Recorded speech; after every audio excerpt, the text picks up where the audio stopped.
ओम अज्ञानतिमिरान्धस्य ज्ञानाञ्जनशलाकया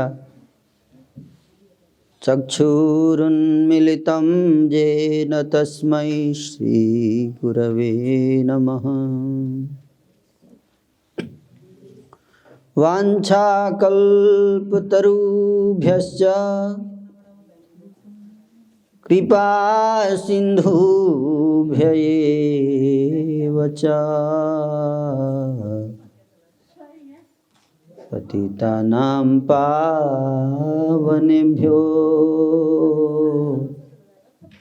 वैष्णवेभ्यो नमो नमः। नमः ओम विष्णुपादाय कृष्णप्रेष्ठाय भूतले श्रीमते भक्तिवेदांत स्वामिनिति नामिने। नमस्ते सरस्वते देवे गौरवाणी प्रचारिणे निर्विशेष शून्यवादी पाश्चात्य देशतारिणे। जय श्री कृष्ण चैतन्य प्रभु नित्यानंद श्री अद्वैत गदाधर श्रीवासादि गौर भक्तवृंद। हरे कृष्णा कृष्णा कृष्णा हरे हरे, हरे राम राम राम हरे हरे। हरे कृष्णा कृष्णा कृष्णा हरे हरे, हरे राम राम राम हरे हरे। हरे कृष्णा। आप सबको कैसा लगा संकीर्तन?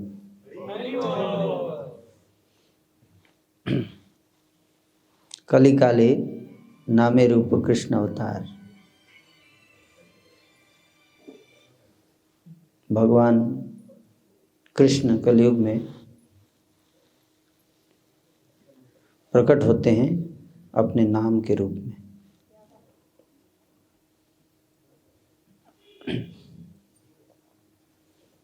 इसलिए श्रील सुखदेव जी श्रीमद् भागवत के अलग अलग स्थानों पर ठाकुर जी के श्री नाम के महिमा का वर्णन करते हैं।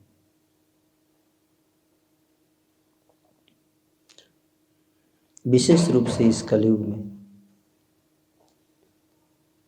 आप देखिए, कलयुग में चारों तरफ केवल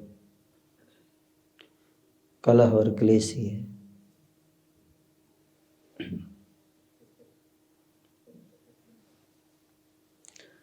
पिछले एक साल में भारत आप जानते हैं, भारत बहुत प्रसिद्ध देश है। भारत प्रसिद्ध किस लिए? धर्म भूमि इसको कहते हैं, है ना। धर्म भूमि, धर्म क्षेत्र कुरुक्षेत्र। भारत एक ऐसा देश है जहाँ हर कदम पर आपको कोई न कोई तीर्थ स्थान मिल जाएगा। कहीं भी चले जाइए, वहाँ से 10-15 किलोमीटर के डिस्टेंस पर कोई न कोई तीर्थ स्थान मिलेगा।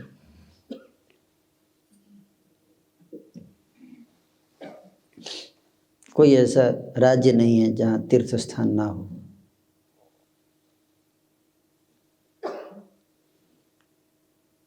यहाँ तक कि भारत एक ऐसा देश है कि जहाँ जाइए आपको चारों तरफ भगवान का ही नाम दिखेगा, है ना।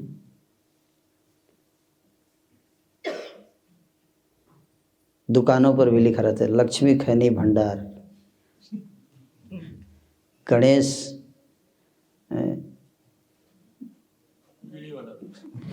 गणेश भोजनालय, है ना। दुकानों के नाम भी भगवान के नाम के ऊपर ही रखे जाते हैं। नहीं, शिवा स्टूडियो,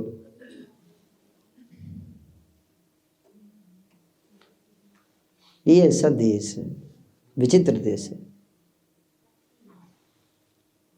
ऐसा देश पूरी दुनिया में नहीं है।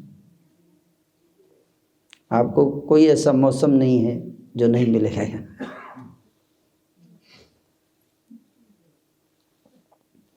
आपको एक जगह ठंडी मिलेगा और ठंडी में आपको गर्मी का एहसास करना है तो चले जाइए समुद्र के किनारे, तो वहाँ आपको आज भी नॉर्मल टेम्परेचर।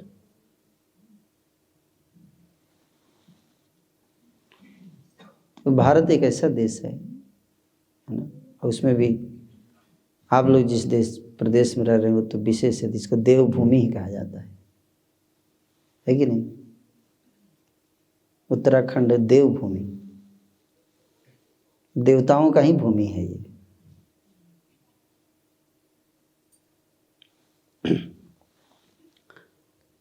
उत्तर प्रदेश गंगा जमुना दोनों नदी बहती है जिस देश प्रदेश में, उत्तराखंड में भी कहते हैं जहाँ डाल डाल पर सोने की चिड़िया करती थी बसेरा, अब तो नहीं करती है।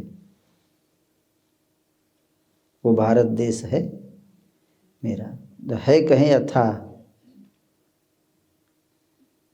आज तो सोने की चिड़िया नहीं है। जहाँ सत्य अहिंसा नेम धर्म का पग पग लगता डेरा, वो भारत देश था मेरा। आज जानते हैं आप, भारत देश वैसा नहीं रहा। आज इंडिया वर्ल्ड में, अभी एशिया में नंबर 1 पे चला गया है। किस चीज़ में? करप्शन में। करप्शन, भ्रष्टाचार में नंबर 1 कंट्री इंडिया।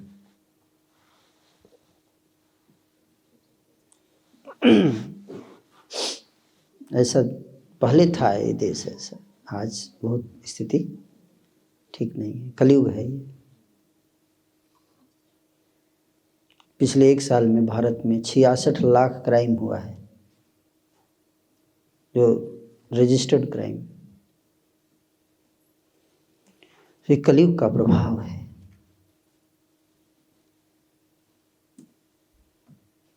चिंता का विषय है कि नहीं। जिस तरीके से क्राइम बढ़ रहा है देश में, अभी न्यायालयों में 4.5 करोड़ केस पेंडिंग में है, जिसका फैसला सुनाया नहीं जा पा रहा है। इतना आप जानते हैं कि फैसला क्यों नहीं सुनाते, जल्दी क्यों नहीं करते डिसीजन? इसके पीछे एक कारण है, बहुत कम लोगों को पता है। भारत में जो जितने जेल हैं, प्रिजन,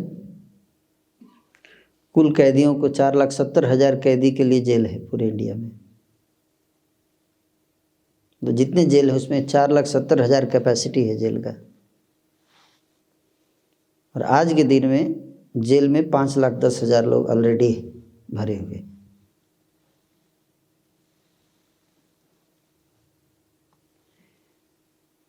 तो पहले ही जेल हाउसफुल है, और 4.5 करोड़ केस अगर उसको फैसला दे दिया जाए तो कितने लोग जाएंगे और उनको रखेंगे कहाँ? इसलिए जल्दी बेल दे देते हैं। कितना भी घृणित क्राइम हो, जल्दी बेल क्यों मिल जाता है? इसका भी कारण है, क्योंकि जगह ही नहीं है अंदर। 7,000 करोड़ रुपए सरकार खर्चा करती है जेल चलाने के लिए, भारत की सरकार। तो इसलिए श्रीमद् भागवत में ऐसा बताया है ऋषियों ने नैमिषारण्य में ऋषि मुनि बैठे हुए हैं और चर्चा कर रहे हैं कि आने वाला कलयुग कितना भयानक होने वाला है।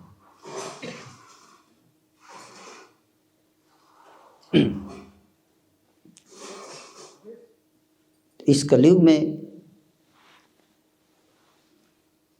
पाप इतना बढ़ जाएगा। नेशनल क्राइम रिकॉर्ड ब्यूरो का मैं रिपोर्ट पढ़ रहा था, तो रिपोर्ट में शुरू में ही ऐसा लिखा गया है, शुरू में, कि इतना क्राइम क्यों बढ़ रहा है इंडिया में। तो इसमें पहले इस पैराग्राफ में लिखा हुआ है कि भारत के लोग जो हैं, पता नहीं ऐसा क्या कारण है, लेकिन अच्छा और गलत, अच्छा और बुरा में भेद करना, उन करने की कैपेसिटी खत्म होती जा रही है लोगों की।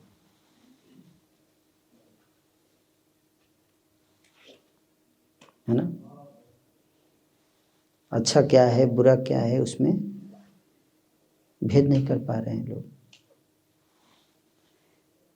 और ये बहुत चिंता का विषय है। मुझे याद है, आज से लगभग 8 साल पहले की बात बता रहा हूँ मैं। उस समय प्रेसिडेंट थे प्रणब मुखर्जी, भारत के राष्ट्रपति। तो जब वो राष्ट्रपति थे उस समय उन्होंने सारे संतों का एक मीटिंग बुलाया था प्रेसिडेंट हाउस में, जिसमें मैं भी गया था उसमें।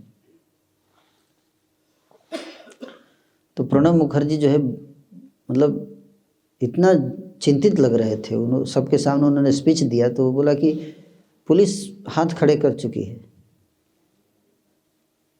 अंदर की बात बता रहे थे कि सिचुएशन इतनी खराब हो रही है समाज की कि पुलिस के कंट्रोल के बाहर हो रहा है। मतलब प्रशासन कुछ नहीं कर पाएगा जिस तरीके से मामला बिगड़ रहा है।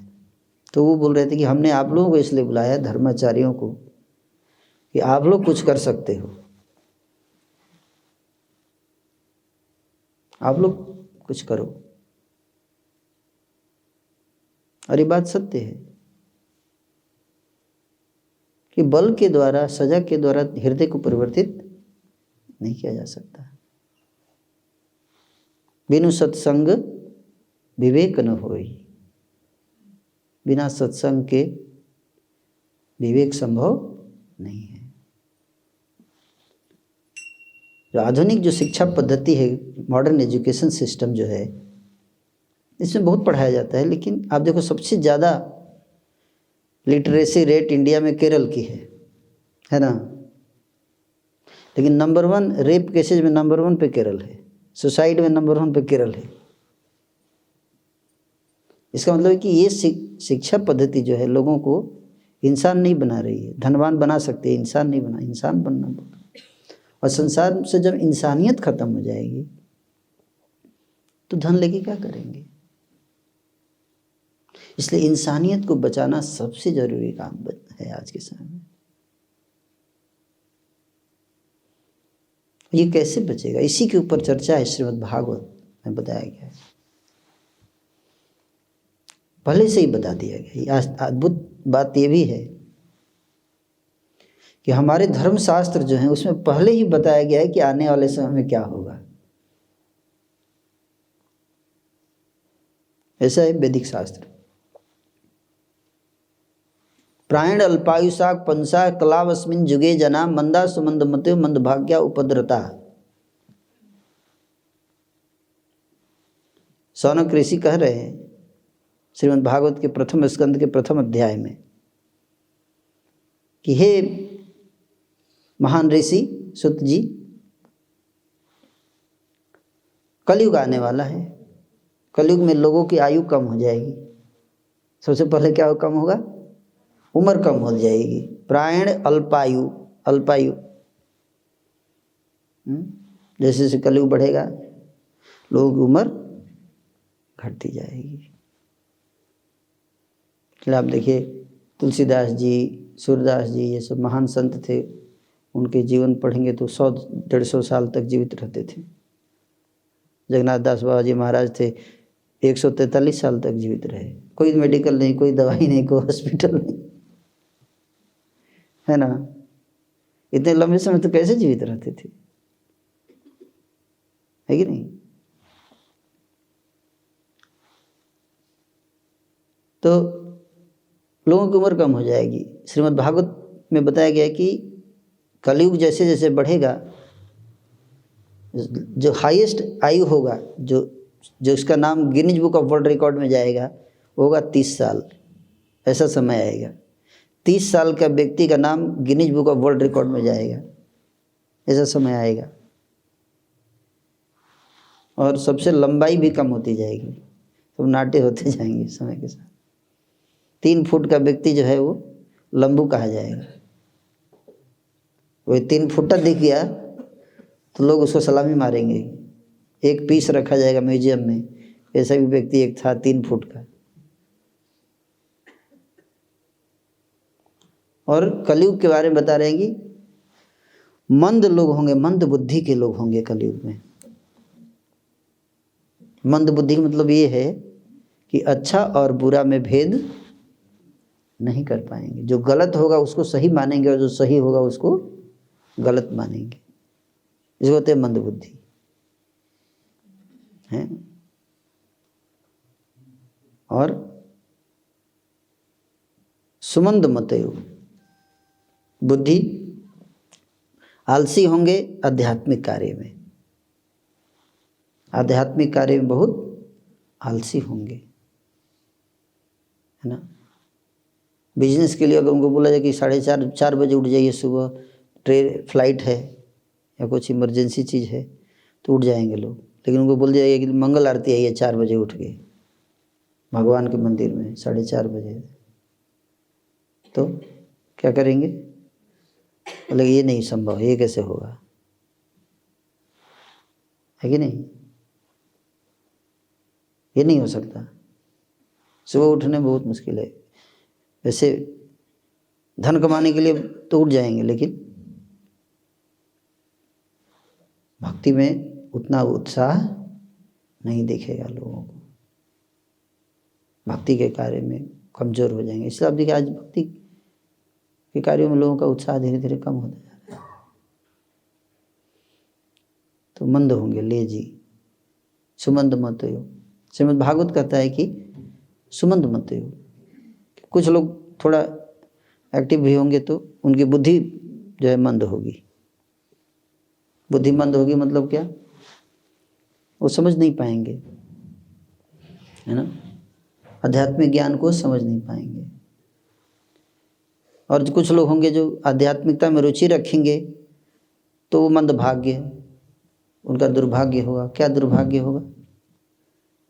अनलकी। अध्यात्म में ढूंढने जाएंगे और गलत जगह फंस जाएंगे। जैसे आप मान लीजिए 2 दुकान है, दोनों मेडिकल का स्टोर है, ठीक है। एक पे असली दवाई मिल रही है, दूसरे पे नकली मिल रही है, ठीक है। आप गए मार्केट में दवाई खरीदने, दोनों दुकान एक जैसा दिख रहा है। आप किस में घुसेंगे? ये आपका लक ही है ना, इस और नो। कोई गलत दुकान में घुस गया, गलत दवाई लेके खाया, मर गया।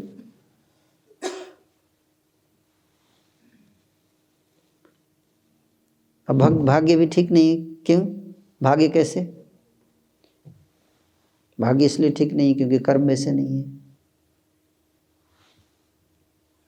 कर्म जो है वो, सुधा जी कहते हैं उद्धव कर्मन की गति न्यारी है। मूर्ख राजा राज करत है, संतन फिरत भिखारी। मूर्ख राजा राज्य कर रहा है और संत जो है वो क्या भिखारी बन के घूम रहा है। कर्मों की गति देखिए न्यारी।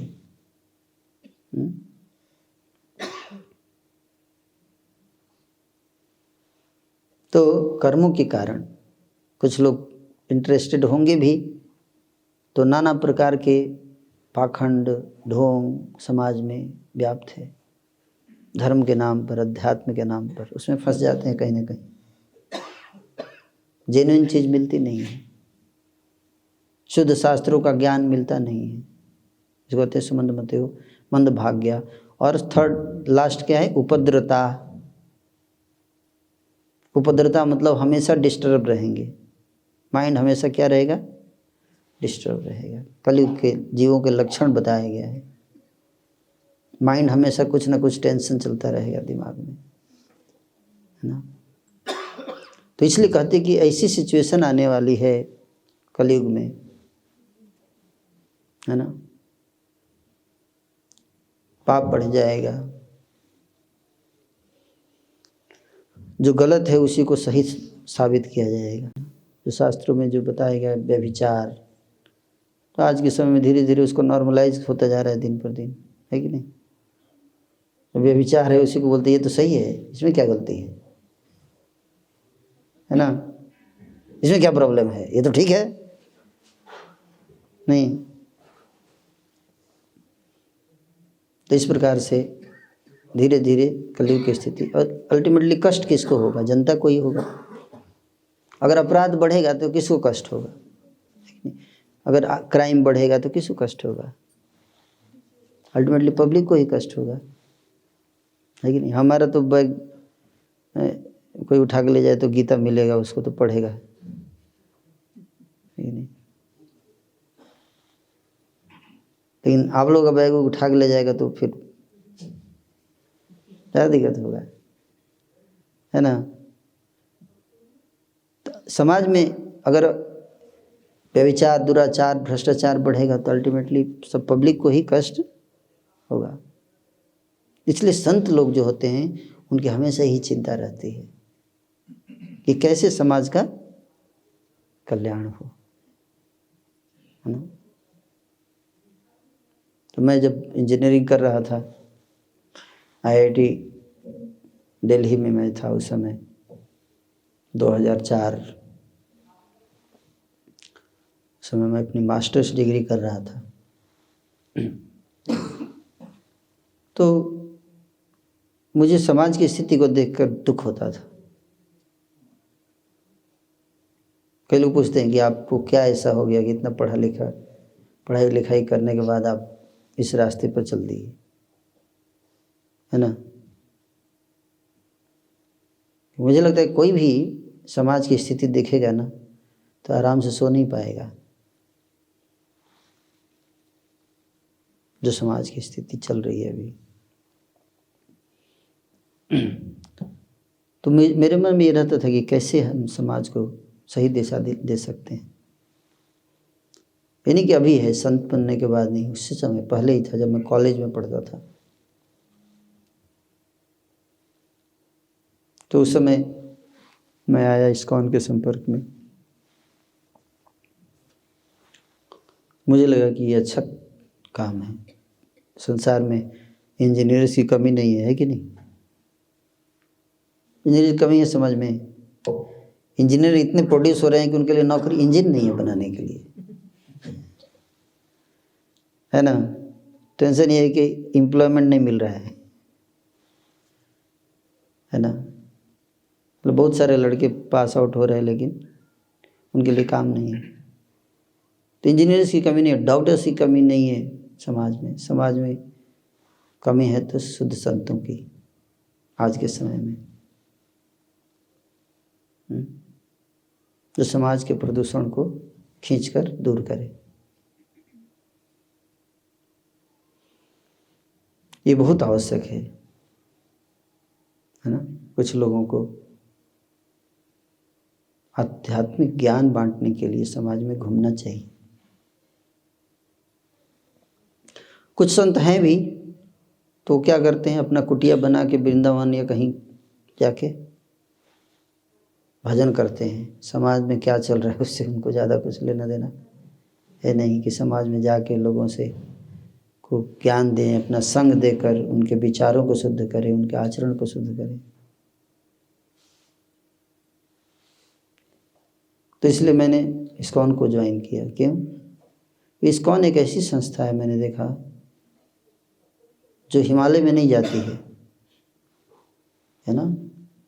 लोगों के बीच में जाते हैं हम लोग, ताकि लोगों के बीच में रहें, शहर के अंदर रहें और वहाँ पर इस्कॉन का सबसे अच्छी बात क्या है ना, कि शास्त्रों के आधार पे ज्ञान।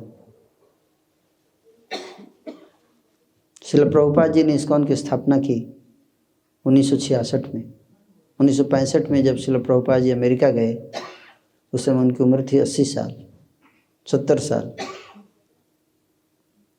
मुझे लगता है यहाँ पे कोई 70 साल का है। और सोचिए 70 साल की उम्र में व्यक्ति की क्या हालत होती है। वो बोल दिया जाए कि रुद्रपुर का एक चक्कर लगा दीजिए तो भी मुश्किल होता है कि नहीं, 70 साल की उम्र में। श्रील प्रभुपाद जी 70 साल की उम्र में अमेरिका गए। क्यों गए अमेरिका? पहले उन्होंने भारत में प्रयास किया लोगों को जागरूक करने का। भारत में लोग पाश्चात्य संस्कृति के पीछे भागते हैं। नहीं, आज भी देखिए, अगर लोगों को ऑप्शन दिया जाए इंडिया का सामान खरीदना है या चाइना का,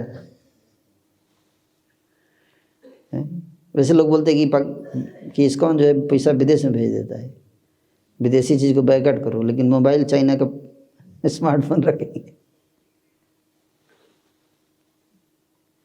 है कि नहीं। अब सारे ब्रांड जो पहनते हैं वो सब विदेशी ब्रांड होते हैं, कपड़े विदेशी ब्रांड के पहनेंगे, है कि नहीं। जूता विदेशी ब्रांड, टाई विदेशी ब्रांड, कोट विदेशी ब्रांड, हर चीज़, है कि नहीं। भारत की स्थिति बता रहा हूँ मैं। बच्चों को भेजेंगे विदेश पढ़ने के लिए, है ना,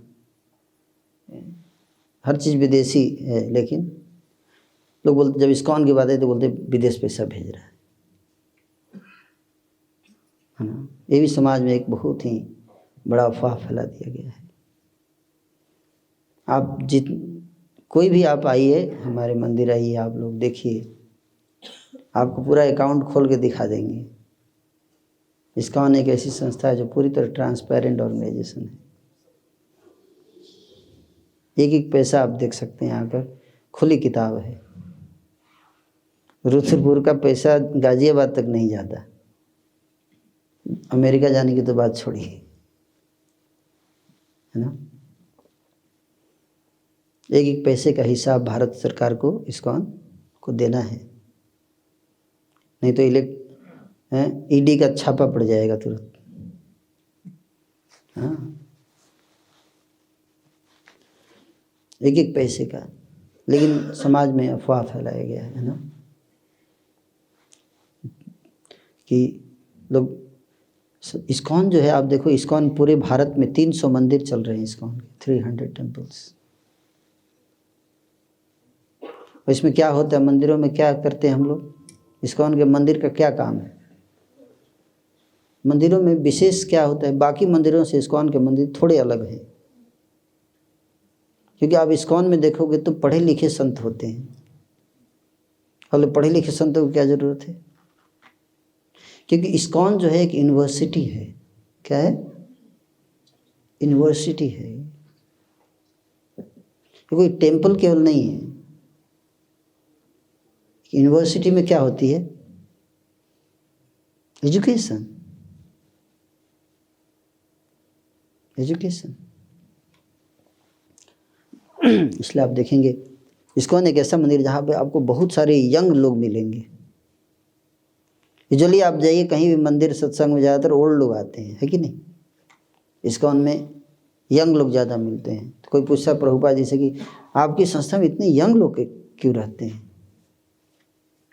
प्रभुपाद जी बोले आपके कॉलेज और यूनिवर्सिटी में यंग लोग क्यों रहते हैं? क्योंकि वो पढ़ने का, सीखने का उम्र है। तो यंग एज से हमें आध्यात्मिक शिक्षा देनी चाहिए। बांस जो होता है ना, एक बार पक जाए ना तो आप उसको मोड़ सकते हैं। पकने के बाद बांस मुड़ेगा? नहीं मुड़ेगा।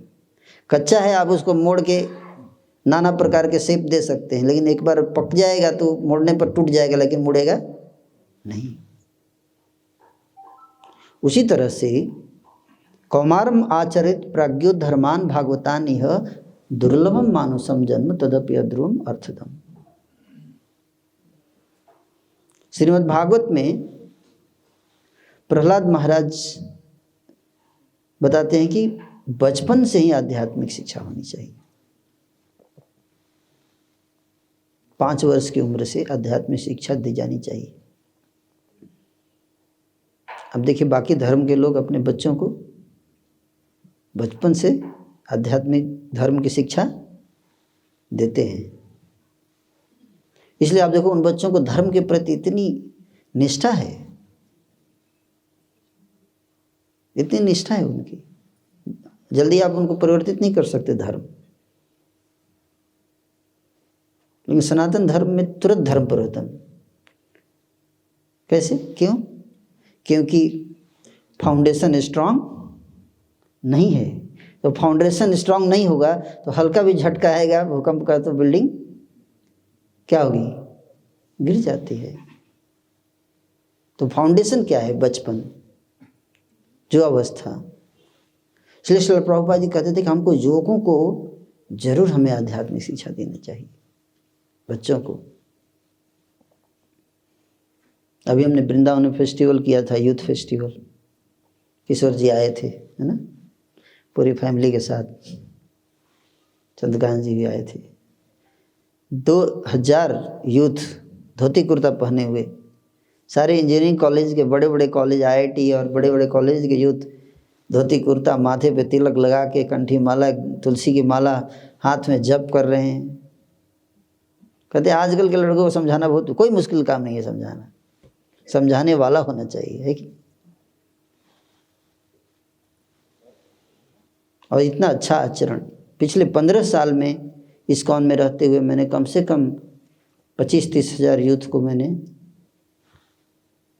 पर्सनली, खुद मैं अपनी बात कर रहा हूँ, 25-30 हज़ार यूथ को हमने ट्रेन किया है। और उन सारे 25-30 हज़ार यूथ में से एक ने भी आज तक कोई क्राइम नहीं किया, पाप का आचरण नहीं करते। जो भी इस्कॉन में लोग जुड़ते हैं, यूथ स्पेशली, गलत कार्य से बचते हैं। 4 नियम हैं हमारे: no meditating, no illicit sex, no gambling, no intoxication. 4 नियम का पालन। कैसे? श्रीमद् भागवत के आधार पर। श्रीमद् भागवत में जब कलयुग प्रविष्ट किया तो राजा परीक्षित से 4 स्थान, उसने स्थान मांगा, रहने के लिए स्थान दीजिए। राजा परीक्षित ने मना कर दिया पहले तो। फिर दोबारा जब शरण में आ गया तो राजा परीक्षित ने क्या कहा कि तुम 4 जगह पर तुमको रहने की इजाज़त देता हूँ। कितने जगह पर? 4 जगहों पर कलयुग को स्थान दिया राजा परीक्षित ने, श्रीमद् भागवत के अनुसार। हैं? कौन बताएंगे कौन 4 जगह है वो? ये 4 चीज जहां भी होगी वहां कलयुग जरूर घुसेगा। उसमें नंबर 1 क्या है? मांसाहार। क्या? जहां भी मांसाहार होगा वहां पे कलयुग घुसेगा। श्रीमद् भागवत की बात बता रहा हूँ। 18वें अध्याय में, प्रथम स्कंद के 18वें अध्याय में राजा परीक्षित कली संवाद, इसका 4 चीजों का वर्णन। और दूसरा, नो इंटॉक्सिकेशन, नशा। जहां भी नशा होगा वहां पे कलयुग प्रविष्ट कर जाएगा।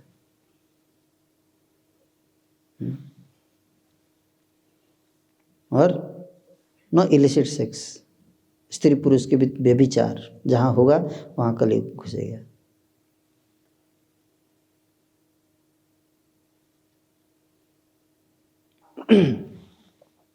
और जुआ, जहां पे लोग क्या खेलेंगे? जुआ खेलेंगे। इन 4 जगहों पे कलयुग को रहने का स्थान दिया परीक्षित महाराज ने। राजा परीक्षित ने जब कलयुग को दिया, कलयुग पूरे राज्य में गया, एक भी जगह नहीं मिला उसको उस समय। श्रीमद् भागवत कहता है कि आज से 5000 वर्ष पूर्व जब राजा परीक्षित का शासन था, कलयुग पूरे राज्य में घूम के आ गया, एक भी जगह नहीं मिला जहां पे 4 चीज हो रहा हो। सोचिए क्या भारतवर्ष था, कैसा देश था भारत। लोग घरों में ताला नहीं लगाते थे। चंद्रगुप्त मौर्य के समय की बात बता रहा हूँ, जब चाणक्य पंडित उनके मंत्री थे। लोग घर में ताला नहीं लगाया करते थे। भारत ऐसा गौरवशाली देश था। आज लोग ऑक्सफोर्ड, कैम्ब्रिज, फॉरेन कंट्रीज में भेजते हैं बच्चों को पढ़ने के लिए। उस समय बाहर से, विदेश से बच्चे आते थे इंडिया में पढ़ने के लिए। नालंदा यूनिवर्सिटी का वर्णन किया है ह्यूएन सांग ने अपनी डायरी में लिखा है कि नालंदा यूनिवर्सिटी में जब मैं गया तो गेट पर जो गार्ड था, वो गार्ड ने मेरी परीक्षा ली। पहले गार्ड परीक्षा लेता था, उससे पास हो तब अंदर में एंट्री मिलती थी। 10,000 स्टूडेंट्स पढ़ते थे नालंदा यूनिवर्सिटी में, आज से लगभग 2000 वर्ष पहले, 2500 वर्ष पहले। इतनी बड़ी बड़ी यूनिवर्सिटीज हुआ करती थी वो देश। इकोनॉमी के केस में ब्रिटेन के अर्थशास्त्री हैं एंगस मैडिसन ने किताब लिखी है 1992 में। उन्होंने उस किताब में बताते हैं कि भारत जो है दुनिया का सबसे धनी देश था 180। भारत का जीडीपी आज कितना है आप बताइए? आज जीडीपी कितना है इंडिया का?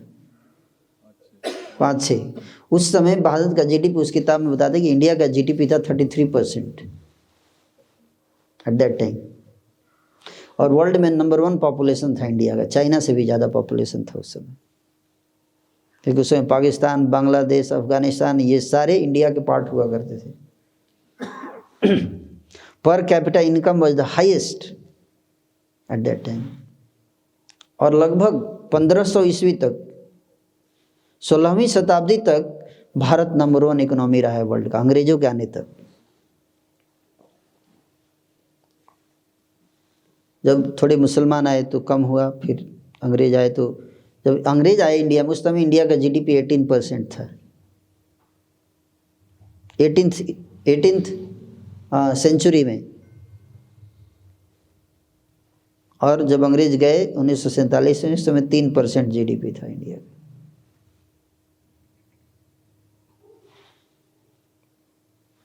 भारत जो है हमेशा क्यों भारत धनी देश था? एजुकेशन सिस्टम इतना स्ट्रांग था भारत का। 18वीं शताब्दी में 1820 के लगभग में अंग्रेजों ने भारत में सर्वे कराया था पूरे इंडिया का कि कितने स्कूल हैं इंडिया में। 1820 की बात बता रहा हूँ। और उस समय इंडिया में उनके डाटा रिकॉर्ड में आज भी लिखा हुआ है, रिकॉर्ड अवेलेबल है इंटरनेट पर। इस 1820 में इंडिया में 7.5 लाख गांव थे और 7,60,000 स्कूल थे, जिसको गुरुकुल बोलते थे। 7,60,000 गुरुकुल। आज कितने गुरुकुल हैं इंडिया में?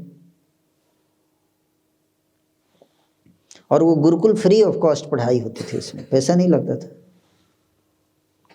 और एजुकेशन सिस्टम इतना स्ट्रांग था। क्वालिटी ऑफ एजुकेशन की बात किया तो उस समय ऑक्सफोर्ड और कैम्ब्रिज जो यूनिवर्सिटी थी इंग्लैंड में 5,000 स्कूल थे उस समय, जो कि भारत में 7,60,000 स्कूल थे। और वहाँ की जो क्वालिटी ऑफ एजुकेशन, इंडिया के जो स्कूल थे उसमें हायर क्वालिटी का एजुकेशन था ब्रिटेन से। यहाँ से सीख के वहाँ पे जाके इम्प्लीमेंट किया अंग्रेजों ने। एजुकेशन सिस्टम इतना स्ट्रांग था इंडिया का कि बिना स्ट्रांग एजुकेशन सिस्टम के you can not have such a strong economy. इतना स्ट्रांग इकोनॉमी, अर्थव्यवस्था आप नहीं बना सकते बिना स्ट्रांग एजुकेशन के, है कि नहीं? तो 1500 साल तक कोई नंबर 1 रहता है अगर वर्ल्ड में, तो सोचिए कितनी स्ट्रांग इकोनॉमी होगी उस समय, है कि नहीं? कितना स्ट्रांग सिस्टम होगा कि 1500 साल तक नंबर 1 रहे। जो है आज 5 साल में ही आगे पीछे हो जाते हैं लोग। 1500 साल तक जो इकोनॉमी वर्ल्ड की नंबर 1 इकोनॉमी रही है, ये मैं नहीं बता रहा हूँ, ब्रिटेन के अर्थशास्त्री बता रहे हैं जिन्होंने रिसर्च किया इस पे, हिस्ट्री ऑफ इकोनॉमिक्स पे। तो वो देश क्यों? क्योंकि यहाँ पे कल्चर था, कैरेक्टर था, पर्सनालिटी थी, तो का निर्माण होता था। केवल एजुकेशन नहीं, व्यक्तित्व। आज भारत में हर साल 1 लाख करोड़ रुपए का घोटाला होता है, घूस। तो ये शुद्ध गोस्वामी श्रीमद् भागवत में बताते हैं कि कलयुग में तो भारत एक ऐसा देश है जो चाहे तो विश्व को रास्ता दिखा सकता है, लेकिन भारत को ही कलयुग ने अपाहिज कर दिया है। दुनिया में अंधकार फैलाना है तो जहाँ से लाइट आती है पहले उसी को बल्ब को फोड़ दो, है कि नहीं। तो भारत से लाइट आता है, भारत को ही बिगाड़ दो, भारत ही बिगड़ जाएगा तो फिर अंधकार बढ़ जाएगा पूरी दुनिया में। लेकिन इसका उपाय भी है। संतों ने 5000 वर्ष पहले कलयुग के सारी समस्याओं का एक उपाय दे रखा है। कलिर दोस्त निधि राजन। सुखदेव जी राजा परीक्षित को कहते हैं कि हे राजन, कलयुग में दोष ही दोष है, लेकिन अस्ति ही एको महान गुण। कलयुग में एक महान गुण है, क्या? कीर्तनादेव कृष्णस्य, कृष्ण के नाम का कीर्तन करने से मुक्त संग परम ब्रजेत, लोग सारे दोषों से मुक्त हो जाएंगे और भगवान के धाम चले जाएंगे। चलो हम देखते हैं, इंडिया की तो बात छोड़ दीजिए। श्रील प्रभुपाद जी 1966 में 70 साल का व्यक्ति 40 रुपये लेकर, कितना पॉकेट में कितना था रुपया?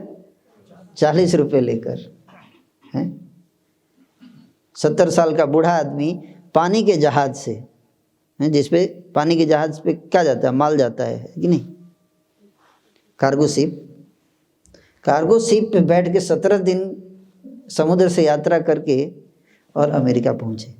क्यों अमेरिका क्यों गए? क्योंकि उनके गुरुजी ने आदेश दिया था कि तुम अमेरिका जाओ, चैतन्य महाप्रभु के संदेश को, श्रीमद् भागवत के ज्ञान को पाश्चात्य जगत में प्रचार करो। तो अमेरिका गए और वहाँ पर जाकर एक साल के अंदर वहाँ पर संस्था बनाई, इस्कॉन। क्या नाम दिया? इस्कॉन। इस्कॉन का नाम क्या है? International society for Krishna consciousness. भगवान कृष्ण की भक्ति करने का एक अंतर्राष्ट्रीय संस्था, जिसमें क्या सिखाया जाएगा? भगवान कृष्ण की भक्ति कैसे की जाती है। तो उस समय प्रभुपाद जी के पास कितने सेंटर थे? केवल 1 या 2 सेंटर थे, एक लॉस एंजलिस में, एक न्यूयॉर्क में। वो भी सेंटर मतलब क्या? Store front. और नाम क्या लिख दिया उन्होंने? International society. तो किसी ने पूछा उनसे कि आप 2 मंदिर है, वो भी 2 शहर में है, आप इंटरनेशनल सोसाइटी नाम क्यों लिख दिए? प्रभुपाद जी बोले समय आएगा तो आप देखना ये संस्था पूरे विश्व में फैल जाएगी, इसलिए पहले से ही मैंने नाम लिख दिया है। ऐसे महान संत थे। 40 रुपये लेके गए थे। 40 रुपया जब वापस आए 2-3 साल के बाद इंडिया में, तो 40 रुपये लेके आए थे।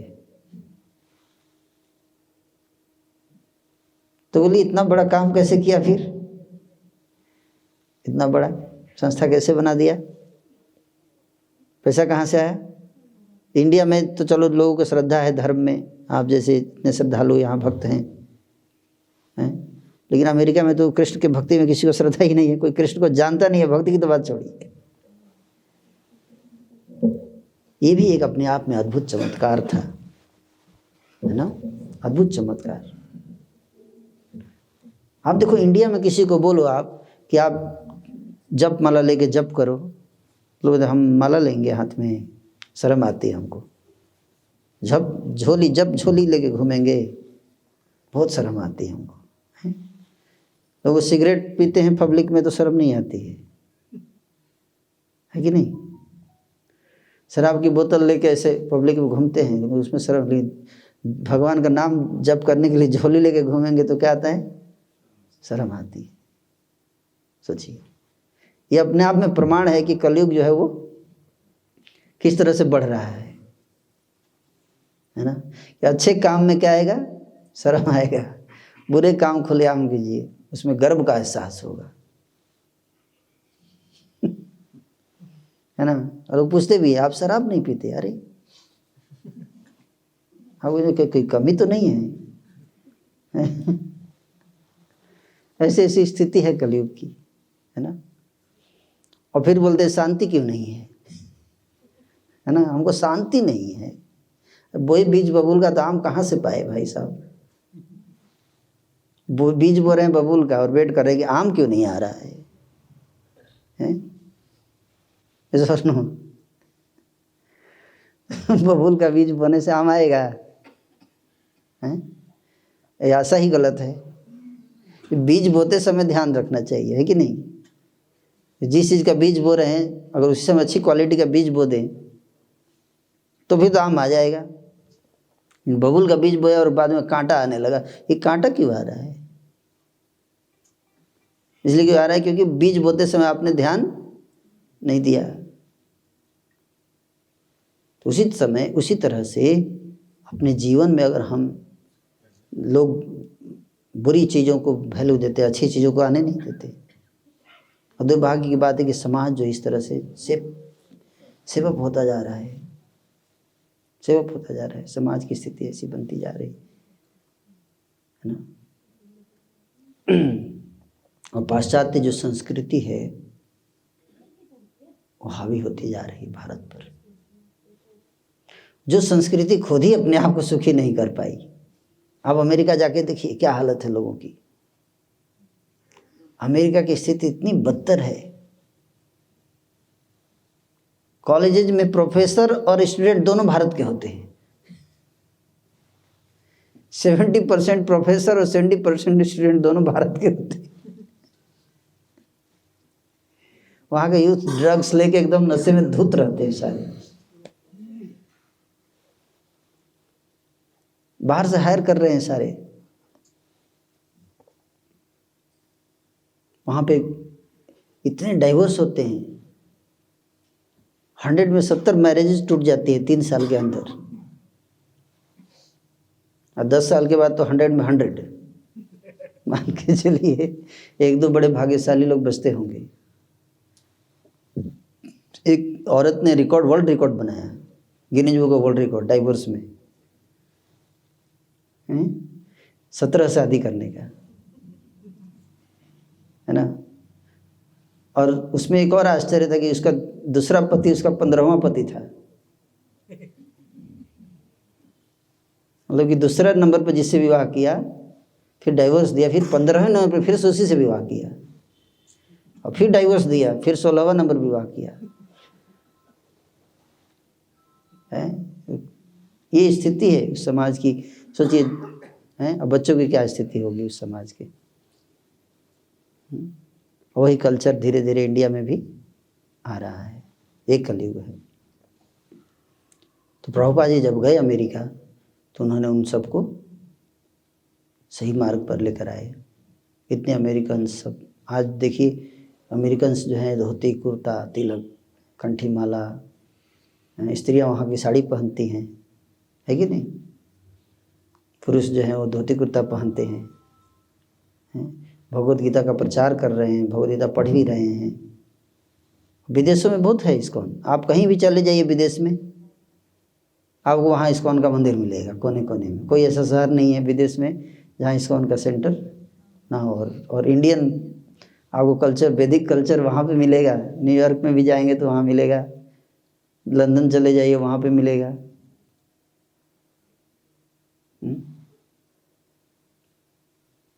आप जानते हैं मायापुर में इस्कॉन का एशिया का नंबर 1 टेम्पल बन रहा है ना। तो उसको कौन बना रहे हैं? अल्फ्रेड फोर्ड का नाम सुना है आप लोगों ने? फोर्ड मोटर्स, हेनरी फोर्ड के ग्रैंडसन अल्फ्रेड फोर्ड, जो श्रील प्रभुपाद जी के शिष्य बने। उनका नाम क्या है इस्कॉन में? अमरीश दास। प्रभुपाद जी ने उनको दीक्षा दिया है। प्रभुपाद जी से जब पहली बार मिलने आए थे वो, तो श्रील प्रभुपाद जी ने उनसे पूछा, है ना, उनका इंट्रोडक्शन, आप कौन हैं? तो बताया कि he is the great grandson of Henry Ford, है ना। हेनरी फोर्ड बहुत फेमस पर्सनालिटी है ना, फोर्ड मोटर्स के संस्थापक, जिन्होंने स्थापना की फोर्ड मोटर्स की। Henry Ford. तो प्रभुपाद जी ने उनसे पूछा कि where is Henry Ford now. बोले हेनरी फोर्ड कहाँ है अभी? तो बोले मर गए। वो तो मर गए। तो बोले प्रभुपाद जी ये बताना चाहते हैं कि एक दिन सब कुछ नष्ट हो जाएगा, कुछ भी साथ। ये समझाया उनको, है ना, कि आप देखो एक व्यक्ति जिसने इतना सब कुछ किया एक दिन चला गया इस संसार को छोड़कर। तो जाने लगे तो उन्होंने $500 डालने लगे डोनेशन बॉक्स में। प्रभुपाद जी ने उनका हाथ पकड़ लिया, बोले स्वामी जी क्या बात है? बोले I don't want your money, I want you. क्या बोले? मुझे आपका पैसा नहीं चाहिए, मुझे आप चाहिए।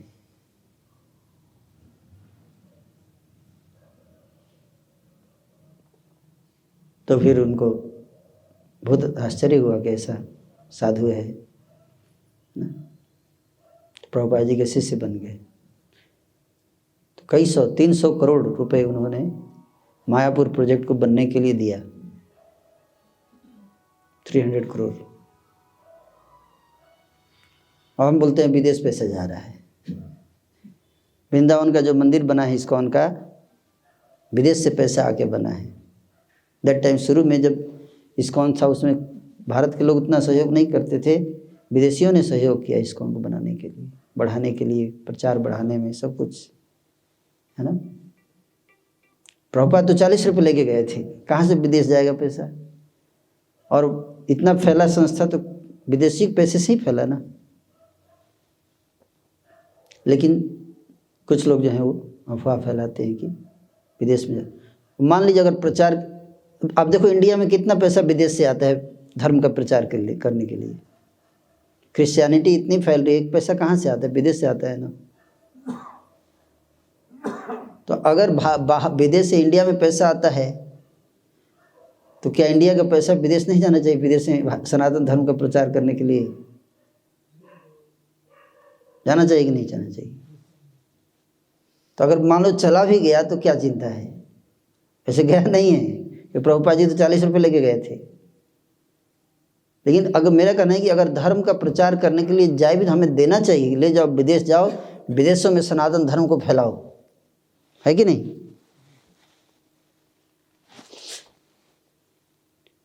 अब देखो अरेबियन, आज इंडिया के लगभग हर शहर, हर गांव में मस्जिद बन गया, है कि नहीं? कैसे बना? विदेशी पैसे से। तो धर्म आगे बढ़ता है जब लोग प्रयास करते हैं। तो इस्कॉन एक ऐसी संस्था है जो पूरी पृथ्वी में प्रचार कर रही है, सनातन धर्म को आगे बढ़ा रही है। आप देखिए नरेंद्र मोदी जी ने मन की बात में बता रहे थे, है ना, एक औरत है माता जी जिन्होंने कृष्ण की सारी बढ़िया बढ़िया पेंटिंग जो आपको इस्कॉन में दिखता है ना, ये पेंटिंग किसने बनाया? जादूरानी माता जी, जो प्रभुपाद जी के शिष्य अमेरिका से हैं। सोचिए एक यंग लड़की जिसको कृष्ण के बारे में कुछ पता नहीं था, प्रभुपाद जी ने उसको इतना परिवर्तित कर दिया, वो सब कुछ छोड़कर वृंदावन में आके भगवान की भक्ति कर रही है ना। तो ये कोई षड्यंत्र नहीं है।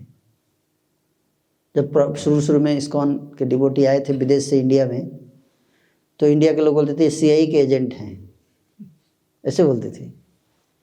श्रील प्रभुपाद जी से बोला, प्रभुपाद जी वो लोग CIA के एजेंट बोल रहे हैं हमको, हम अपना घर बार सब कुछ छोड़ कर आए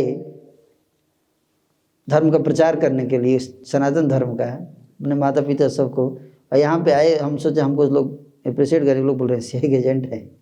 प्रभुपाद जाके बोलोगे कौन CIA का एजेंट 4:30 बजे उठता है ठंडी के मौसम में, स्नान करता है और मंगल आरती में आता है? दिखाओ एक भी CIA का एजेंट। कितने दिन तक आ सकता है कोई?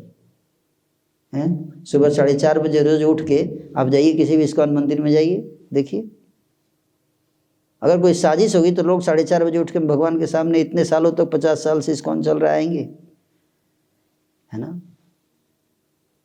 तो एक तो आप देखिए सनातन धर्म दिन पर दिन गिरता जा रहा है ना। और उसके ऊपर से कुछ लोग हैं जो अपना सब कुछ त्याग कर इसको आगे बढ़ाने में लगे हुए हैं। उनको दोष नहीं देखना चाहिए, है ना। नहीं तो भगवान बहुत नाराज होंगे, बहुत नाराज होंगे भगवान। क्योंकि कुछ लोग हैं जो भगवान की प्रचार, अपना नाम थोड़े ना बढ़ा रहे हैं। हम इतनी देर से गा रहे थे तो किसका नाम गा रहे थे? कृष्ण का नाम गा रहे थे, राम का नाम गा रहे थे, है कि नहीं? इस थोड़ी कि मैं अपना नाम गा रहा हूँ। अपना नाम तो छोड़ दिया, भगवान के नाम पे ही अपना नाम रख लिया। है कि नहीं? तो ये सब हम थोड़े ना, है ना, कोई साजिश की तरह तहत करेंगे, है ना। वो जो विदेशी भक्त हैं उनका योगदान इतना ज़्यादा है कि अपना घर परिवार, हमारे जयप्रता का महाराज हैं, उनका जन्म हुआ विदेश अमेरिका में। 19 साल की उम्र में उनके इकलौते बेटे थे अपने माता पिता के, इकलौती संतान। और पिताजी बिलियनर थे,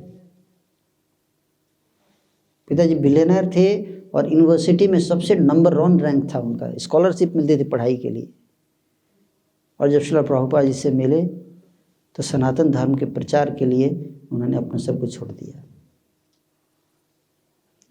महाराज बता रहे थे कि शुरू में जब इस्कॉन शुरुआत हुई थी तो पैसे नहीं थे खाने के लिए।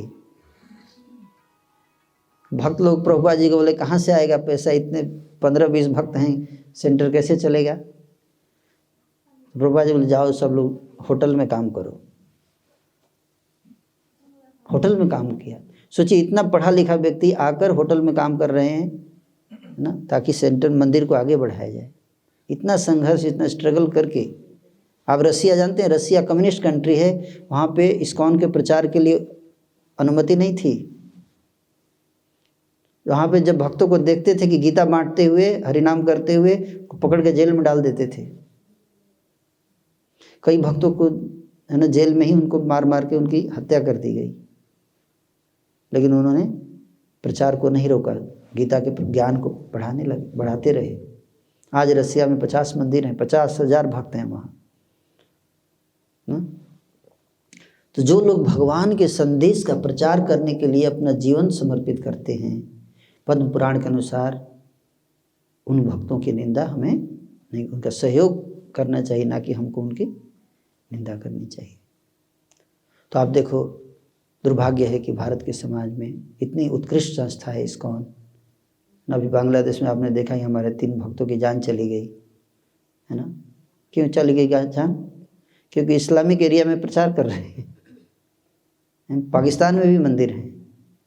हमारे भक्त इंडिया से पाकिस्तान जाते हैं, अपने लाइफ पे रिस्क लेकर वहाँ जाते हैं प्रचार करने। तो ये है इस्कॉन। कई देशों में अटैक होते हैं भक्तों के ऊपर, क्योंकि हम लोग गीता का प्रचार कर रहे हैं, है ना। तो इसलिए इस्कॉन जो है वो बहुत ही उत्तम कार्य कर रहा है। इसी को देखकर मुझे प्रेरणा मिली, है ना, कि मुझे इस्कॉन में आना चाहिए। और मैं पिछले 15-18 साल से मैं इस्कॉन में हूँ। मैंने एक भी ऐसा एक्टिविटी नहीं देखा जहाँ पे कि कोई भ्रष्टाचार हो रहा हो, है ना। तो महाराज जो हैं, फिर जयप्रदा का महाराज को प्रभुपाद इंडिया लेकर आए। बंगाल में उन्होंने इतना प्रचार किया, श्री चैतन्य महाप्रभु से। बंगाली सीखा उन्होंने, बंगाली सीख के पूरे बंगाल में गीता और भागवत के संदेश को फैला रहे हैं। सोचिए, विदेशी लोग। और उनको हम बोलेंगे कि हमको एक श्लोक नहीं आता है। जो इतने श्लोक पढ़ के और बढ़ा रहे हैं, लोगों को भक्त बना रहे हैं, संस्कृति को बढ़ा रहे हैं। हमारी संस्कृति को हमें बढ़ाना चाहिए, है कि नहीं? वो बढ़ा रहे हैं। एक व्यक्ति बोला हमारी संस्कृति को विदेशी क्यों पढ़ाएगा?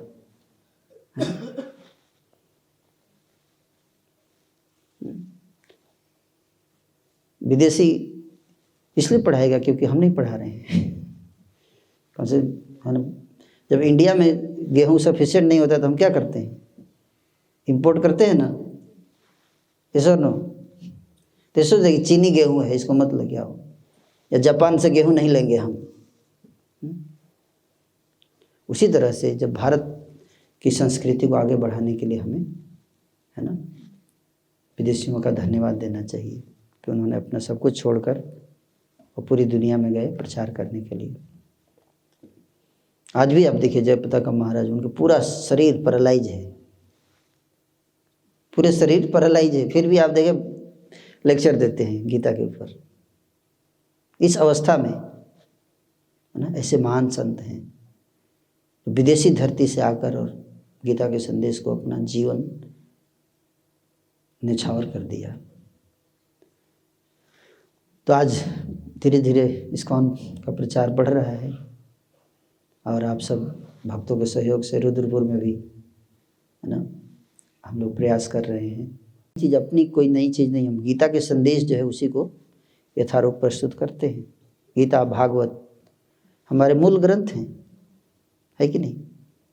उन ग्रंथों की वाणी को हम लोग बताते हैं। कोई हमारा बना बनाया भगवान नहीं है कि हमने कुछ नया भगवान मैन्युफैक्चर किया उसकी पूजा करते हैं, मूर्ति बना के नया भगवान बना दिया हमने, कोई ऐसा नहीं। सनातन संस्कृति से जो भगवान राम और कृष्ण आ रहे हैं उन्हीं की उपासना होती है ना।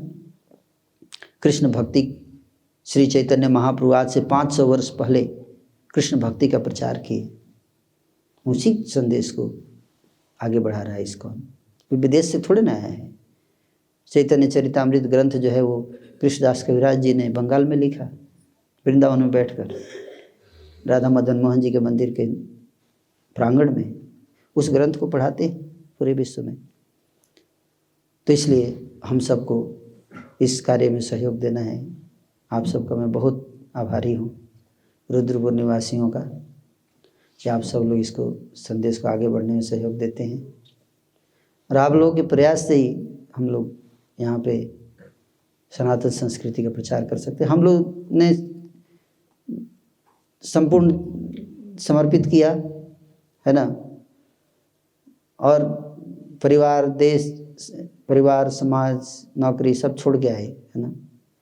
हमारे पास ज्ञान है, हम उसको ज्ञान दे सकते हैं, लेकिन साधन आप लोगों के पास है ना। तो साधन देने की जिम्मेदारी आप सब लोगों की है ना। और इसलिए आप सब के ऊपर हम लोग इस चीज़ के लिए निर्भर है कि आप सब इस शहर के बड़े प्रसिद्ध लोग आए हैं, आप सब हमारा साथ देते ही हैं सब लोग। ऐसा नहीं है कि आप सबके सहयोग से ही चल रहा है और आगे भी चलेगा, तो आप लोगों का सहयोग बहुत आवश्यक है। क्योंकि ठाकुर जी कहते हैं गीता में कि पिछले जन्म में जो भक्ति करता है वही अगले जन्म में क्या बनता है? धनी आदमी बनता है। अगर आप सबके अंदर कुछ धन है, इसका मतलब यही है कि आपने पिछले जन्म में भक्ति की है, अन्यथा धन नहीं आ सकता है ना। योगी नाम श्रीमताम गेहे जोगो भ्रष्टो भी जायते। अर्जुन ने प्रश्न पूछा कि प्रभु, कोई आपकी भक्ति कर रहा है और मान लीजिए उसकी भक्ति पूरी नहीं हुई और मृत्यु हो गई, तो उसका क्या होगा? उसका तो न भक्ति भगवान मिले न संसार मिला। तो भगवान बोले कि जो योगी भ्रष्ट हो जाता है तो उसको अगले जन्म में मैं शुचि नाम श्रीमताम गेहे 2 प्रकार के घर में भेजता हूँ। कुछ लोगों को ब्राह्मण के घर में भेजता हूँ जहाँ जाके अपनी भक्ति को कंटिन्यू कर सकें, और कुछ लोगों को धनी घर में भेजता हूँ जहाँ पे जाकर वो आराम से अपनी भक्ति कर सकें, कोई उनको कष्ट ना हो, है ना। तो आप लोग ही नहीं, आप लोगों के घर में जो संतानें आती हैं ना, वो भी विशेष हैं, वो भी विशेष हैं। उनके अंदर स्वाभाविक भक्ति होगा, लेकिन अगर उनको हम भक्ति का माहौल नहीं देंगे तो बिगड़ जाते हैं, है ना। तो आप सबका बहुत मैं आभारी हूँ, विशेष रूप से चंद्रकांत जी का, है ना, इनका पूरा परिवार। इन्होंने यहाँ पे रुद्रपुर हमको जैसे आए सेंटर बनने के लिए दिया, और बाकी सारे भक्त अलग अलग समय पर सहयोग देते ही रहते हैं आप लोग। तो आप सबका भी मैं बहुत आभारी हूँ, और मुझे पूरी उम्मीद है कि हम लोग और इस तरह से आगे बढ़ाते रहेंगे। बहुत सारे प्रोजेक्ट्स हैं। हमने यहाँ पे एक गुरुकुल भी शुरू किया है जिसमें वैदिक शिक्षा दी जाती है आधुनिक शिक्षा के साथ साथ, है ना। आपने देखा उस दिन कीर्तन कर रहे थे बच्चे, है ना, गुरुकुल के बच्चे, चंद्रकांत जी के सुपुत्र का जो विवाह का समारोह था, आप लोग आए थे उसमें, कुछ लोग आए थे, उसमें बच्चे गुरुकुल के कीर्तन कर रहे थे, कितना अच्छा कर रहे थे, छोटे छोटे बच्चे हैं, इतने एक्सपर्ट हो गए हैं, बजाते हैं, गाते हैं, पढ़ते भी हैं, है ना। भगवद गीता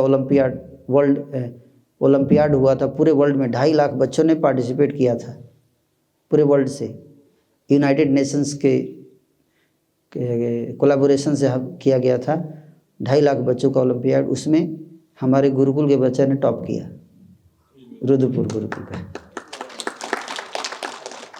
और अभी वृंदावन गुरुकुल से जो गीता के ऊपर जो चैंपियनशिप हुआ था भगवद गीता के ऊपर, उसमें भी 2nd पोजीशन आया गुरुकुल का। ज़्यादा बच्चे नहीं, अभी 15 बच्चे ही हैं, लेकिन क्वालिटी हम लोग फोकस ज़्यादा कर रहे हैं।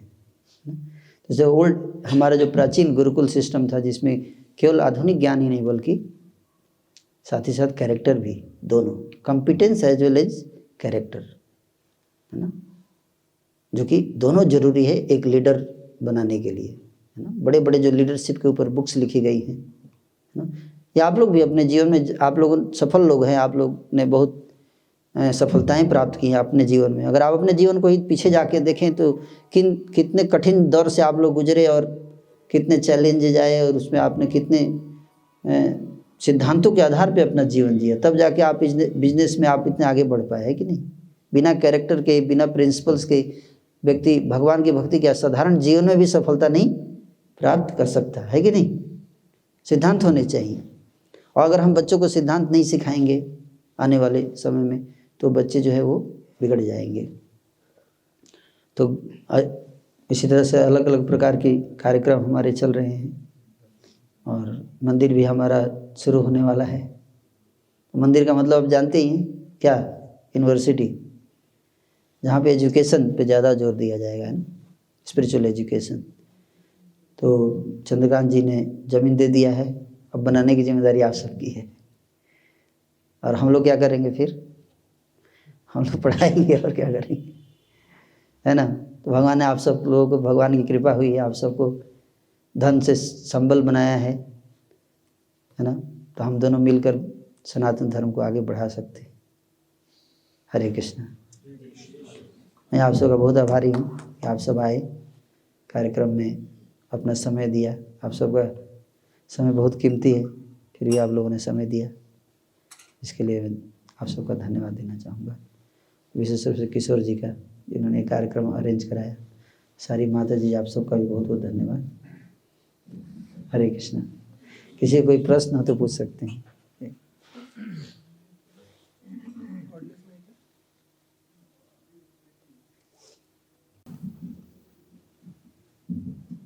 हालांकि समय बहुत हो गया है, लेकिन फिर भी मेरे मन में एक प्रश्न है। आपने अपने विचार शुरू किए तो ऐसा लगा कि बहुत अंधेरा है, लेकिन मुझे ऐसा लगता है वर्तमान में जो समय चल रहा है और इस देश को जो चला रहे हैं, मुझे लगता है कि अंधेरा छटने की ओर है।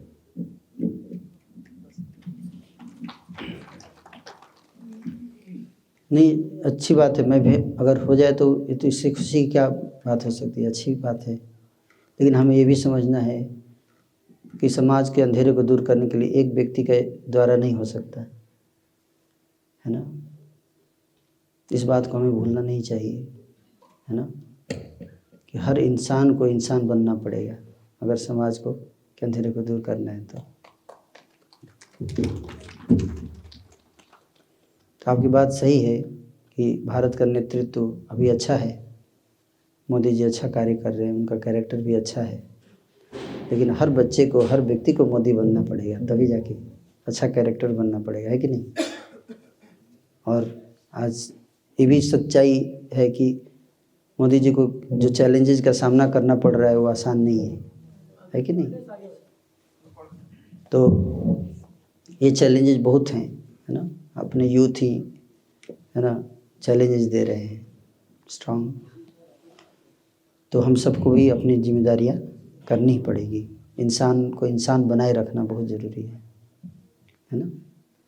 यस। हरे कृष्णा। आपके सामने कुछ बोलना ऐसा लगेगा जैसे दिन में कोई दिया जला दिया जाए तो उसका कोई महत्व नहीं होता है। नहीं नहीं, ऐसा नहीं है। लेकिन आप सब अनुभवी लोग हैं अपने अपने क्षेत्र में। आपका आज का जो प्रवचन था, मैं लगभग उसी तरह सोचता हूँ, क्योंकि मैं इतिहास का छात्र हूँ और इतिहास की नज़र से इतिहास को पढ़ के वर्तमान को समझने का प्रयास करता हूँ। आज आपने जो भारत के गौरवशाली समय का व्याख्या यहाँ पे की सनातन धर्म के माध्यम से, वो बड़ा सत्य है, उसको जानने की बहुत आवश्यकता है जो हम लोग नहीं जान पा रहे हैं। आपने अर्थव्यवस्था को बताया, विज्ञान को बताया, तकनीक को बताया। पिछले भी प्रवचन मुझे याद है आपने तकनीक और विज्ञान पे काफी बोला था, हमारे प्राचीन काल को। तो मैं दो तीन चीजों को इस्कॉन को लेके ही कहूँगा। जब मैं इस्कॉन वालों को देखता हूँ तो लगता है कि भारतीय संस्कृति, भारतीय सभ्यता, भारतीय धर्म को कितने गर्व से और वैभव से प्रदर्शित करते हैं। शायद और जगहों को उतना नहीं हो पाता है। जब तक हम अपनी गौरवशाली संस्कृति को, अपनी विरासत को नहीं समझ पाएंगे, जो कि हमें समझने नहीं दिया जा रहा है, जिसको इस्कॉन समझाना चाहता है, उससे हमको दूर किया गया। हमारी संस्कृति को, हमारी सभ्यता को, हमारे विज्ञान को शायद आज की आधुनिक शिक्षा समझाना नहीं चाहती है, किसी षड्यंत्र के तहत, या हम भटक गए हैं या उस शिक्षा ने हमें भटका दिया है। हमारे एक मित्र हैं, वो अक्सर चर्चा करते हैं कि भारतीय संस्कृति में 4 पुरुषार्थ होते हैं: धर्म, अर्थ, काम, मोक्ष। और हम पहले पुरुषार्थ से ही भ्रमित हो गए, हट गए।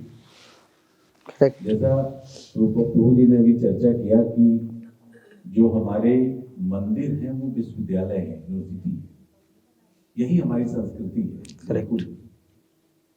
और हम जब उस संस्कृति में थे तो हर बच्चा गुरुकुल जाता था, जैसे आपने संख्या बताई, अपने गांव के विद्यालय थे, तो हर बच्चा जो है वो विद्यालय जाता था, 100% जाता था, और वहां से शिक्षा धर्म से ग्रहण करता था।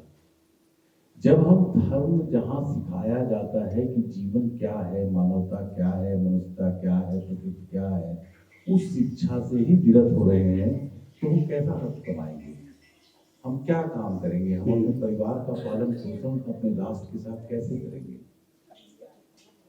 हमें मोक्ष के रास्ते से हम भटक जाएंगे। यानी पहली सीढ़ी, पहली नींव, पहला कदम ही हमारा नहीं स्पष्ट है और सुदृढ़ है, तो हम कहाँ से आगे के हम अपना महल अपने जीवन का बनाएंगे, जहाँ शांति हो, जहाँ सुकून हो, जहाँ आत्मिक खुशी हो। जो चैतन्य की बात की जाती है, नित्यानंद की बात की जाती है, उसके लिए धर्म जरूरी है, उसको बहुत ही गहराई से, गंभीरता से देश को पढ़ा रहा है।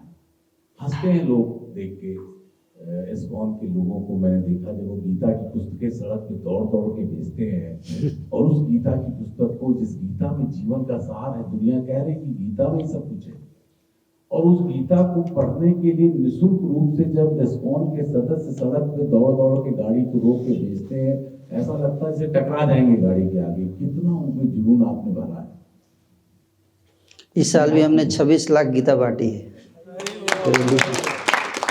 और बहुत जरूरी है अपनी संस्कृति को, अपनी पुरातन संस्कृति को, अपनी विरासत को आगे बढ़ाना, और आप बखूबी इसको बढ़ा रहे हैं। और आपने जो आह्वान किया है रुद्रपुर में, मुझे बहुत दिनों से प्रभु जी आह्वान करते हैं, लेकिन मैं जैसे जीवन, हमारे एक मित्र कहते हैं कि व्यस्त नहीं है हम जीवन में, हम अस्त व्यस्त हैं। आप अगर अपने समय का सही में मूल्यांकन करें तो आपको लगेगा कि आपने बहुत सा समय व्यर्थ कर दिया। हमारी तुलना में तमाम बड़े बड़े लोग हैं, कितने काम करते हैं। हमारे तरह 24 घंटे घड़ी घूमती है, वो उतने काम कर लेते हैं और हम छोटे से काम में लगता हम व्यस्त हैं। हम व्यस्त नहीं, हम अस्त व्यस्त हैं। इसको व्यवस्थित करना जो है वो इस्कॉन ही सिखा रहा है और हम उसकी ऋणी हैं। राष्ट्र को जो हमारे भाई साहब ने अभी कहा कि एक मार्ग दिखाएंगे, तो ये मार्ग पे आप जिस मार्ग पे चल रहे प्रभुपाद ने जिसकी नींव रखी है और धीरे धीरे आपके साथ ये कारवां जो बढ़ रहा है, निश्चित हमारी विरासत को आप आगे ले जाएंगे। और जैसा कहा आपने कि सोने की चिड़िया बसती थी, आपने जो आंकड़े दिए, मैं इतिहास में आज समय ज्यादा हो गया है, लोग हमारे कल पहले ही करेंगे प्रभु जी ने इतना समय ले लिया, जेबीसी माइक पकड़ के बैठ गए तो लोग थक चुके हैं। कभी मैं इतिहास में आपको बताऊंगा कि किस तरह जो आपने ग्रोथ की बात बताई है, जो सोने की चिड़िया थी, इसको लोग हंसी करते हैं। आप किसी को बताएं तो लोग हंसते हैं इस बात पे कि सोने की चिड़िया थी। कौन सी सोने की चिड़िया थी भाई? कहाँ की सोने की चिड़िया थी? क्योंकि उन्होंने पढ़ा नहीं है, उन्होंने जाना नहीं है, उस गौरवशाली परंपरा को जानते ही नहीं है, क्योंकि उनको पढ़ाया नहीं गया किसी से षड्यंत्र के तहत। अगर उसको जान जाएं और पढ़ लें तो उनको लगेगा आखिर आप क्या था कि जो हमारी दुनिया हमारे यहाँ आ रही थी। भाई तुर्क आए, मुगल आए, अंग्रेज आए, उससे पहले तमाम कुषाण आए, हूण आए, तो क्या करने आए थे यहाँ? ये आए थे यहाँ पे जो फकीरों से मिलने आए थे कि उस वैभव को देखने आए थे। आज हम जा रहे हैं इंग्लैंड, क्या करने जाते हैं? हम क्या करने अमेरिका जाते हैं? क्योंकि वैभवशाली हो गए हैं, उस वैभव को देखने जाते हैं। वो हमारा वैभव था जिसको देखने आया करते थे और यही रहे। एक अर्थशास्त्री हुए एंडरसन करके, ब्रिटिश के, वो बड़ा बढ़िया लिखते, बड़े कम शब्दों में उन्होंने लिखा, जो आपने अर्थव्यवस्था ग्रोथ की बात बताई, कि भारत इंग्लैंड की जो अर्थव्यवस्था है उस स्पंज की तरह जो गंगा से पानी को सोखती है और टेम्स में निचोड़ देती है। गंगा को स्पंज, जो अर्थव्यवस्था गंगा के पानी को स्पंज से सोखा और लेकर टेम्स में निचोड़ दिया। तो आज जो ब्रिटेन है, कभी मैं इस पे चर्चा करूंगा, आपसे जुड़ूंगा तो बताऊंगा किस तरह हम निर्धन से निर्धन होते चले गए और लोग हमारे ही संपदा से, हमारे ही धन दौलत से बढ़ते चले गए। करेक्ट। तो मैं नमन करता हूँ इस इस्कॉन को, इसके हम सब लोग ऋणी हैं जो इस संस्कृति को आगे आप बढ़ा रहे हैं और पूर्ण रूप से वेशभूषा, रहन सहन, खान पान, हर चीज में आप उसको लेके जा रहे हैं। और उस इस्कॉन रूपी विश्वविद्यालय मंदिर, जो कि आप जानते हैं भारतीय जो शिक्षा थी, वो मंदिर बिल्कुल गुरुकुल मंदिर ही कहलाया, मंदिर ही था। तो मैं आपकी बात से 100% सहमत हूँ कि आपकी जो इस्कॉन के मंदिर है वो मंदिर से ज्यादा विश्वविद्यालय है, इसीलिए वहाँ युवा है जो आपने बात की। तो मैं ज्यादा नहीं कहूँगा, आज का समय जो है बड़ा ज्यादा भी हो गया, आपका प्रवचन था ही और आपके सामने मुझे बोलना अच्छा नहीं लगा, लेकिन मैंने कहा कि मेरे मन में रहता, सुनते हुए प्रभाव पड़ा काफी, तो मैंने कहा। तो हरे कृष्णा, सभी लोगों को मेरी शुभकामनाएं। मैंने जो समय लिया पूर्ण किया, उसके लिए क्षमा चाहूंगा। आपने अपने मन भाव को व्यक्त किया, उसके लिए धन्यवाद।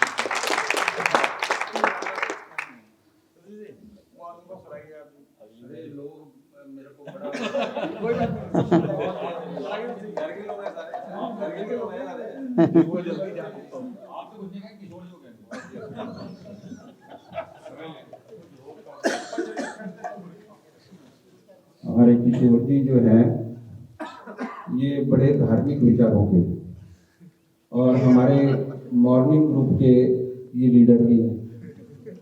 जो जेबी सिंह जी जो अभी बोल रहे थे, ये टीम के मैनेजर हैं। हरी बोल। तो हम सब लोगों को ये भी गाइड करते हैं और धर्म से जोड़े रखने का जो काम है वो किशोर जी करते हैं। जय। ये जो प्रांगण है, इस प्रांगण में हम कई बार आए हैं और उसका जो निमित्त बनता है वो किशोर जी के द्वारा बनता है।